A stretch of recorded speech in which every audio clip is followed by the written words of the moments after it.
Nuestro invitado de esta noche es el escritor Eduardo González Viaña, que no necesita de mayor presentación, tiene una obra extensa y muy importante en la narrativa nuestra.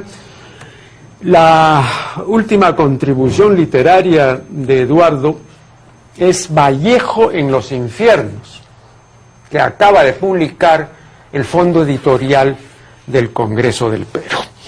Una obra de 514 páginas, llena de datos y noticias y revelaciones, de modo que sin más preámbulo le doy la cordial bienvenida de siempre a Eduardo, a quien he entrevistado muchas veces, y vamos a ocuparnos pues de algunos puntos de esta última obra. Dices en tu libro que este es el producto de una serie de conversaciones y revelaciones, ¿no?, acerca de César Vallejo, que te confió Antenor Orrego, cuando tú tenías 17 años y él, Orrego, tenía 67 años de edad. Una escasa diferencia de 50 años, ¿no? Sí. Y que claro, después de 50 años, te decidiste a poner por obra, pues, ¿no?, como un recuento de esas conversaciones que tuviste hace medio siglo con Orrego.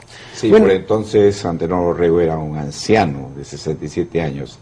Ahora que han pasado medio siglo, yo tengo esa misma edad y no me considero así, felizmente. Bueno, pero esto me recordó al punto, ¿no?, lo que dice la crítica especializada acerca de la redacción de los evangelios sinópticos, ¿no?, Marcos, Lucas y Mateo. Porque claro, tú has esperado 50 años y has conservado 50 años esos recuerdos para luego volcarlos en una obra. Hay algo más. Bueno, pero un momento, permítanme hacer esta comparación. Los críticos autorizados en la redacción de los evangelios nos dicen que la redacción más antigua, en este caso es Marcos, se hizo después de 50 años de producidos los acontecimientos, y que esa primera redacción contiene ya importantes alteraciones y deformaciones, ¿no? Hasta el punto de que un crítico muy importante, que ha escrito una biografía capital sobre Jesús, el profesor Guignibert de la Sorbona, ha dicho que tal vez ni un solo relato esté en su lugar y tal vez ni un solo relato sea exacto y verídico, ¿no? Hasta ese punto. Entonces, y yo hago la siguiente comparación, ¿no? Digo, han transcurrido 50 años de las conversaciones que tuvo Eduardo con Antenor Orrego, y entonces no es que él haya modificado, agrede esos recuerdos, sino tal vez pues el tiempo los ha modificado. Es posible, pero hay algo que es inmodificable, porque es un documento, es el expediente judicial contra Vallejo, que es el que estructura esta historia. Ese expediente judicial, cierto o falso, existe. Claro. ¿No? Ha sido, por supuesto, redactado por un juez interesado. Vallejo siempre quiso volver al Perú. Yo no sé de dónde han salido estas cosas, y creo que tú sí sabes, sí, pero de dónde han salido las historias de que no quería y que su hambre metafísica o que su odio, por favor. Bueno, la mujer insistía en que no, pues. Bueno. Sí, pero la mujer también, claro. Vale, claro, también... pero bueno, son testimonios de la señora que... Sí. Bueno, pero la verdad es que existen cartas que también se glosan allí, cartas de Vallejo a su abogado y cartas a su hermano, ¿no?, en las cuales le pide a su hermano que por favor le haga una misa al señor Santiago, patrón de Santiago Huachuco, porque quiere volver. Y lo mismo, casi a gritos, se lo pide a su abogado. La verdad es que las cosas están claras acá, no se Pero trata dime de una cosa, una especulación. dime una ¿no? cosa, Eduardo. ¿Cómo haces para reconstruir, digámoslo así, la sensibilidad de época, ¿no? Te menciono esto. Mi padre, como todos los de su generación, admiraba a Greta Garbo por un sinfín de atributos que yo no advierto. Y la ¿Sí? gente de la generación de Vallejo a Torto a la Valencia y, Claro. y a Norca Ruscaya. Claro.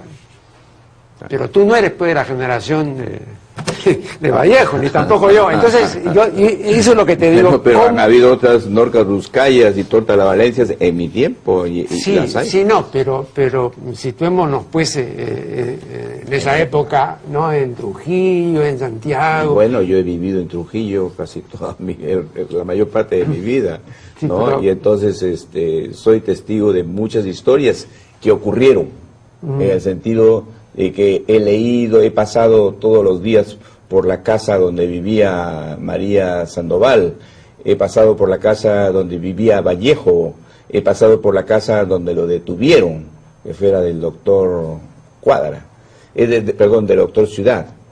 Y cuando me ha faltado material, cuando he tenido que inventarlo, que fue el caso de Soy la Rosa Cuadra, que los bohemios de Trujillo llamaban Mirto, y me faltaba y no tenía ninguna referencia de ella, entonces sí, esto no es historia, esto es una novela, entonces sí la inventé tomando como modelo a una enamorada mía.